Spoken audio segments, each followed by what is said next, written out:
اللہ عز و جل نے تقریباً ان 4 سورتوں میں جنت کا بھی ذکر فرمایا. سورہ طور میں بھی، سورہ نجم میں بھی، سورہ قمر میں بھی، اور سورہ رحمان میں، سورہ واقعہ میں، 5 سورتوں میں، بلکہ سورہ حدید میں بھی جنت کا ذکر بھی آیا ہے اور جنتیوں کی فضیلت بھی اللہ نے بیان فرمائی. جیسے کہ اللہ تعالی سورہ رحمان میں فرماتا ہے پہلے ہی، وَلِمَنْ خَافَ مَقَامَ رَبِّهِ جَنَّتَانِ، جو اپنے رب سے ڈر گیا کسی گناہ کرنے کے وقت، اللہ فرماتا میں اسے 2 جنتیں دوں گا. جنت تو ایک ہی ہے لیکن اس کے اندر الگ الگ ڈپارٹمنٹ ہیں، الگ الگ محلات ہیں. ایک جنتی کو جو ایک محل دیا جائے گا وہ ایک جنت کہا جائے گا. حضور پاک صلی اللہ علیہ وسلم سے پوچھا گیا جنت میں ایک ایک حصہ کتنا ملے گا؟ حضور پاک صلی اللہ علیہ وسلم کی بعض احادیث میں یہ فرمائے گا کسی ادنا جنتی کو، یعنی سب سے چھوٹا جو ہے، اسے ایک محل ایسا دیا جائے گا جس میں 70,000 خیمے لگ سکتے ہیں. اور پھر ہر خیمے اتنا نہیں کہ چھوٹی چھوٹی جھوپڑی لگائی جائے گی، ہر خیمہ 70,000 لوگوں کو سنبھال سکتا ہے. ایک چھوٹے جنتی کو یہ دیا جائے گا. اور باقی پھر پرہیزگاروں کو، اولیاء کاملین کو اور انبیاء کو کیا دیا جائے گا وہ اللہ بہتر جانے. یہ جنت کا ذکر بھی آیا. اور 2 جنتیں دوں گا. کیسی ہیں وہ؟ اللہ فرماتا ہے فیہما عینان تجریان، جس میں جو ہے 2 چشمے بہ رہے ہوں گے. فیہما من کل فاکہۃ زوجان، ہر پھل جو ہے نا 2 قسم کا ملے گا تم کو وہاں پہ. جو چیز بھی دیکھو گے ڈبل تمہیں دی جائے گی. یہ بعض ان لوگوں کی فضیلت میں آیا جو خوف خدا رکھتے ہیں، اللہ کی خشیت. یہ مین چیز ہے ہماری زندگی میں، اللہ کا خوف. باقی کوئی چیز ہمیں نہیں سدھار سکے گی اللہ کے ڈر کے علاوہ. اور متکئین علی فرش بطائنها من استبرق، اب اللہ تعالیٰ ان کی کیفیت بتا رہا ہے. جنتی جب وہاں بیٹھے ہوں گے کہ ان کے جو بچھونے ہوں گے استبرق کے، اور وہ اتنے نرم کہ ان کے پیر اس میں دھس رہے ہوں گے، اور وہ ٹیک لگا کر کے مسہریوں پر بیٹھے ہوں گے، مسندوں پر. اور پھر ان کے متعلق رب تعالیٰ فرماتا ہے ایسی نعمتیں وہ وہاں استعمال کریں گے لم یتمثہن انس قبلہم ولا جان، کبھی کسی انسان نے یا جن نے چکھا بھی نہیں ہوگا. آج تک کسی نے وہ چیز نہ دیکھی ہوگی نہ سنی ہوگی اس طرح کی دنیا میں. وہ چیزیں میں جنتیوں کو عطا کروں گا. پھر اس کے بعد جو نہریں بہ رہی ہوں گی ان کی بھی فضیلت میں، ان کی تعریف میں اللہ نے بیان فرمایا حور مقصورات فی الخیام، ہر خیمے میں بڑی خوبصورت حوریں دی جائیں گی. حور کسے کہتے ہیں؟ وہ ایک اللہ نے بنائی ایک مخلوق ہے، وہ جنتیوں کی پاکیزہ بیویاں ہیں. اور یہ بھی حدیث پاک میں ہے ادنا جنتی کو کم سے کم 70 حوریں دی جائیں گی، ادنا جنتی. اور ان حوروں کی خوبصورتی کے متعلق فرمایا گیا کہ دنیا کا پورا حسن ملایا جائے تو وہ ایک حور کے خوبصورتی کے برابر نہیں ہو سکے گا. اللہ نے اتنی حسن و جمال والی وہ حوروں کو بنایا، بڑی آنکھوں والی، حتیٰ کہ ان کے جسم کو چاندی سے زیادہ چمک بتایا گیا. پھر اللہ تعالیٰ وہاں کے خیموں کی، وہاں کی نعمتوں کی بہت ساری باتیں ذکر فرمائی. اب سورہ واقعہ میں بھی یہی ہے ثلۃ من الاولین وقلیل من الاخرین علی سرر موضونۃ متکئین علیہا متقابلین. جنتی ٹیک لگا کر ایسے بیٹھے ہوں گے کہ آپس میں ایک دوسرے کے آمنے سامنے ہوں گے اور وہ اپنی باتوں میں مشغول ہوں گے. سورہ یاسین میں بھی ہے یہ. اللہ تعالیٰ فرماتا ہے ان اصحاب الجنۃ اليوم فی شغل فاکہون ہم وازواجہم فی ظلال علی الارائک متکئون. کئی جگہ پر یہ آیتیں آئی ہیں جنتیوں کی تعریف میں. اللہ تعالیٰ بیان فرماتا ہے. اب سنیے جنت کی سب سے بڑی نعمت کیا ہے. جنت میں داخل ہونے کے بعد اللہ تبارک و تعالیٰ ان کے لیے حکم فرمائے گا اب یہاں پر تمہیں نہ عبادت ہے، نہ روزہ ہے، نہ زکوٰۃ ہے، نہ حج ہے، کوئی عبادت نہیں، صرف آرام ہی کرنا ہے، صرف آرام کرنا ہے. اور پھر اس کے بعد انہیں آزاد چھوڑا جائے گا. تم جہاں جانا چاہو جنت میں پھرو، گھومو اور ہر نعمت چکھو. اس کے بعد حدیث پاک میں جنت کی سب سے بڑی نعمت یہ ہے کہ اللہ تبارک و تعالی بے حجاب اپنا دیدار کرائے گا. یہ سب سے بڑی نعمت ہے. سب سے وجوہ یومئذ ناظرہ الی ربہا ناظرہ، وہ چہرے کیا ہی خوبصورت ہوں گے، ہرے بھرے ہوں گے، جو اپنے رب کو بے حجاب دیکھ رہے ہوں گے، بے حجاب اپنے رب کے دیدار میں مصروف ہوں گے. اور میرے عزیزو، جنت میں جب کوئی جنتی پہنچ جائے تو وہ جب خواہش کرے صحابہ کرام سے ملنے کی تو اسے وہاں لے جایا جائے گا، انبیاء کرام سے ملنے کی وہاں لے جایا جائے گا. اگر بندہ جنتی خواہش کرے میں نبی کونین صلی اللہ علیہ وسلم کے پاس حاضر ہوں، فرشتے اسے وہاں پر بھی پہنچائیں گے. یہ نعمتیں کیا کم ہیں ہمارے لیے؟ لیکن اگر کوئی جنت میں جانے سے رہ گیا، اللہ اکبر، اگر داخل ہونے سے رہ گیا تو یہ جتنی چیزیں سنیں یہ سب ہوا ہو جائیں گی، کچھ بھی نہیں، ہمارے حصے میں نہیں آ پائیں گے. اللہ کے بڑے بزرگ اولیاء جو روتے تھے اپنی نمازوں میں اسی لیے کہ اللہ تیری جنت اتنی حسین ہے، اتنی تعریف تو نے کر دی، وہاں کے حالات تو نے بیان کر دیے، کاش اگر قیامت کے دن حساب میرا الٹا ہو گیا تو کیا ہوگا. تو یہ باتیں سننے کی خالی سننے میں رہ جائے گی، اور جہنم کی جو ہم نے سنی ہے وہ تو پریکٹیکل ہو جائے گی، پھر جانا ہی پڑ جائے گا.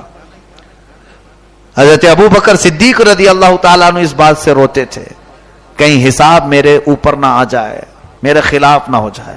آج ہماری زندگی کس طرح کی چل رہی ہے؟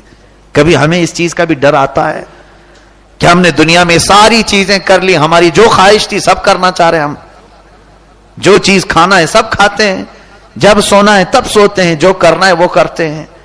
لیکن کبھی یہ بھی سوچا کہ ہمارا نرم و نازک بدن، یہ جسم جو اللہ کے بھاری بھرکم عذاب کو سہنے کے قابل نہیں، لیکن اگر مولا کا غضب نازل ہو گیا اور ہمیں کھینچ کر ڈال دیا گیا تب کیا کریں؟ کون ہے ہمیں جو وہاں سے نکالے؟ ذات رسول صلی اللہ علیہ وسلم کی طرف توجہ جائے گی، حضور آئیں گے، حضور آئیں گے. لیکن یہ بھی بات سن لو، جس نے دنیا میں رہ کر کے میرے نبی کی کوئی ادا اپنانا نہیں چاہتا تھا، اللہ تبارک و تعالی خود اپنے رسول سے فرماتا ہے، رسول کریم صلی اللہ تعالی علیہ وسلم سے یوں ارشاد فرماتا ہے، وما انت علیہم بوکیل، آپ ان پر وکیل نہیں، آپ ان کے وکیل نہ بنے میرے حبیب. یہ تو ایسے لوگ ہیں کل انعام، یہ جانوروں کی طرح ہے، بل ہم اضل، ان سے بھی زیادہ گئے گزرے ہیں، آپ ان کی سفارش نہ کریں. اب نبی کونین صلی اللہ تعالی علیہ وسلم کے لیے بات آئی. میرے عزیزو، ہماری زندگی بڑی شارٹ اور لمیٹڈ ہے، چند دنوں کے بعد آنکھیں بند کر دی جائیں گی، تھوڑے ہی دنوں کا وقفہ رہ گیا ہے. ابھی دیکھو اپنی صفوں میں تلاش کرو، کچھ غائب ہو چکے ہیں پچھلے سال جو موجود تھے، وہ ہمارے کندھوں کے ساتھ کھڑے ہوتے آج قبرستان میں ہیں، وہ کس حال میں ہے معلوم نہیں. ایک کے بعد دیگرے سب کے جانے کے ہمارے نمبر لگے ہوئے ہیں. ابھی ہم میں سے کوئی نہیں جانتا کہ ہماری موت کس رات کو لکھی ہے. کیا خبر کہ یہ جو رات کا سورج ڈوب گیا ہے صبح دیکھنا مل سکتا بھی ہے یا نہیں، ہم میں سے کسی کو خبر نہیں. اسی لیے کسی شاعر نے ہمیں جھنجھوڑتے ہوئے کہا تھا، آگاہ اپنی موت سے کوئی بشر نہیں، سامان 100 برس کا ہے پل کی خبر نہیں ہے. بڑے بڑے ہمارے پاس پلان ہیں، وہ کرنا ہے، یہ کرنا ہے. اب سوچئے اللہ کے نبی صلی اللہ علیہ وسلم سید الانبیاء، آخر الانبیاء، جن کا حال یہ ہے کہ ملک الموت بھی ان کے دربار میں اجازت کے بغیر نہیں آتے، وہ رسول فرماتے ہیں میں دن میں 70 مرتبہ اپنی موت کو یاد کرتا ہوں، دن میں 70 مرتبہ اپنے خاتمے کو یاد کرتا ہوں. بلکہ ایک حدیث پاک میں یہ بھی ہے، میرے آقا فرماتے ہیں جب میں سجدے میں جاتا ہوں نماز کے تو اس بات کی امید نہیں رکھتا کہ اگلے سجدے تک زندہ رہوں گا کہ نہیں رہوں گا. یہ رسول کریم صلی اللہ علیہ وسلم کی زندگی پاک اور ہمارے حالات. اس لیے یہ زیادہ دن تک بغاوت رب تعالیٰ سے نہیں چل سکے گی. بڑے بڑے فرعونوں کو اس نے غرق کر دیا ہے، بڑے بڑے پہلوانوں کو خاک میں ملا دیا ہے، بڑے بڑے مالداروں کو موت کا مزہ اس نے چکھا دیا ہے. ان کی ہڈیاں گل چکی ہیں، جسم کے سارے پرزے بکھر چکے ہیں. آج یہ سارے لوگوں کو معلوم ہے، اس کے باوجود ہماری عیاشی میں کمی کیوں نہیں آتی؟ اور اگر کوئی نڈر ہے، جری ہے، کوئی یہ چاہتا ہے ٹھیک ہے مولا مجھے مار ڈالے، جہنم میں ڈالے، تو یہ اس کی جرات اس کے کفر کو لے جائے گی۔ اگر کوئی نڈر ہو کر، بے خوف ہو کر کے جینا چاہتا ہے تو ٹھیک ہے، پھر قیامت کے دن وہ یہ کہے گا فَلَوْ أَنَّ لَنَا كَرَّةً، ہے لا ایک منٹ کے لیے واپس کر دے، ایک منٹ کے لیے لوٹا دے، فَنَكُونَ مِنَ الْمُؤْمِنِينَ، میں سچا مومن بن کے آؤں گا، سچا ایمان والا بن کے آؤں گا۔ رب تبارک و تعالیٰ فرمائے گا نہیں، آج ختم ہو گیا تیرا پاس جو وقت دیا گیا تھا۔ عزیزان گرامی، بس یہی حاصل کلام ہے سورۃ الرحمن کا، کہ اگر ہمارے دلوں میں جنبش آ گئی، ہلچل سی آئی، رب تعالیٰ کی نعمتوں کے حصول کے لیے طرف پیدا ہوئی، بس میں سمجھتا ہوں کہ ہماری تلاوت وصول ہو گئی۔ آپ کا سننا کامیاب، ہمارا پڑھنا کامیاب۔ اور اگر سنیں جس طرح سے اور بھی باتیں سنتے ہیں، کہانی سننے کی طرح، کوئی انٹرٹینمنٹ بات سننے کی طرح، لطیفے جوک سننے کی طرح، معاذ اللہ رب العالمین، اللہ کے کلام کو اگر ایسا سنا تو ان کی مذمت میں بھی اللہ تعالیٰ نے آیتیں نازل فرمائے ہیں۔ یعنی کچھ ایسے ہیں جو قرآن تو سنتے ہیں مگر قرآن ان کے دلوں میں نہیں جاتا۔ افلا یتدبرون القرآن ام علی قلوب اقفالها، جو قرآن کیوں نہیں سمجھتے؟ یہ اللہ تبارک تعالیٰ نے سورہ محمد میں یوں فرمایا، ایسا لگتا ہے کہ ان کے دلوں پر تالے لگے ہیں، اقفال، قفل کو کہتے ہیں۔ ام علی قلوب اقفالها، کیا ان کے دلوں پر تالے لگے ہوئے ہیں؟ رب تبارک و تعالیٰ فرما رہا ہے شاید ایسا لگتا ہے کہ ہمارے دلوں پہ تالے لگ گئے، اسی وجہ سے تو یہ آیتیں داخل نہیں ہوتی یا پھر اثر نہیں پیدا کرتی۔ مجھے امید ہے کہ اللہ تبارک و تعالیٰ جس کے دل نرم ہو جائے اور خوف سے ایک آنسو بھی نکل آئے، وہ ہماری بخشش کا ذریعہ بن جائے۔ بلکہ قیامت میں اس کے متعلق میرے آقا فرماتے ہیں، رب قدیر کسی کو جہنم کی آواز سنائی دے گی، رب قدیر کی طرف سے اعلان آئے گا کہ فلاں کے لیے جہنم ہو گئی، واجب ہو گئی، کھینچا جا رہا ہوگا۔ اچانک ہماری آنکھوں کے پلک اللہ تعالیٰ سے بات کرنے لگیں گے، اے رب العالمین تھوڑی دیر کے لیے اس کو روک دے۔ پوچھا جائے کیوں؟ یہ حدیث پاک میں ہے، یہ آنکھوں کی پلکیں کہیں گی مولا اس کو تو جہنم میں بھیج رہا ہے، مجھے اس کے جسم سے الگ کر کے پھر اس کو بھیج، مجھے نکال اس کی آنکھوں سے، پھر اگر تو بھیجنا ہے تو بھیج دے۔ تب تعالیٰ فرمائے گا نہیں، جسم سے الگ کیسے؟ تو یہ آنکھوں کی پلکیں اللہ سے یوں عرض کریں گی مولا تیرے حبیب نے فرمایا جن آنکھوں کی پلکوں کو خوف خدا کے آنسوؤں نے بھگویا ہے ان پلکوں پر جہنم حرام ہے۔ اے رب قدیر اس بندے کی آنکھوں سے ایک مرتبہ قطرے ٹپکے تھے جس سے میں بھیگ گئی تھی، میں بھیگ گئی تھی، تیرے خوف سے ہی رویا تھا، لہذا اس کے جسم سے مجھے الگ کر تاکہ میں جہنم میں نہ جاؤں۔ اللہ تعالیٰ اس کی سفارش قبول فرمائے گا اور اسے جنت بھیجے گا۔ فرمایا جائے گا اے آنکھوں کی پلکوں تمہیں الگ نہیں کیا جائے گا، اس بندے کو لے جاؤ اور جنت میں داخلہ دیا جائے۔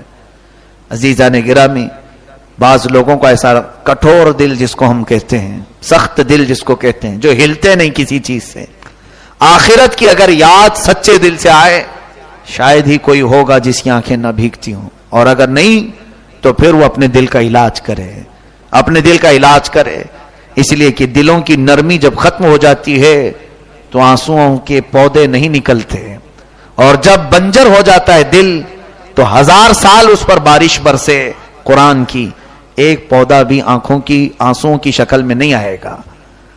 عزیزان گرامی، اللہ تبارک و تعالی ہمیں خشوع و خضوع عطا فرمائے، اس کے حضور کھڑے ہونے کی لذت ہمیں عطا فرمائے۔